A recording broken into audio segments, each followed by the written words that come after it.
ለ2026 የዓለም ዋንጫ ከተዘጋጁ የአሜሪካ ታላላቅ ስታዲየሞች 5 ምርጥ ቀዳሚዎችን እንመለከታለን።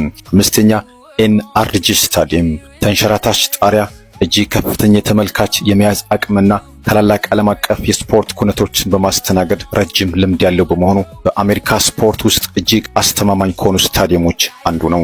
አራተኛ መርሴዲስ ቤንዝ ስታዲየም። ይህ ስታዲየም በዘመናዊ የህንፃ ጥበብ ቅርጹና በጣሪያው ዙሪያ በተገጠመው አስደናቂ ክብ የቪዲዮ ስክሪን ይታወቃል። የአንድ ግማሽ ፍጻሜ ጨዋታን ጨምሮ 8 የዓለም ዋንጫ ግጥሚያዎችንም ያስተናግዳል። ሶስተኛ ሶፋይ ስታዲየም ሎስ አንጀለስ።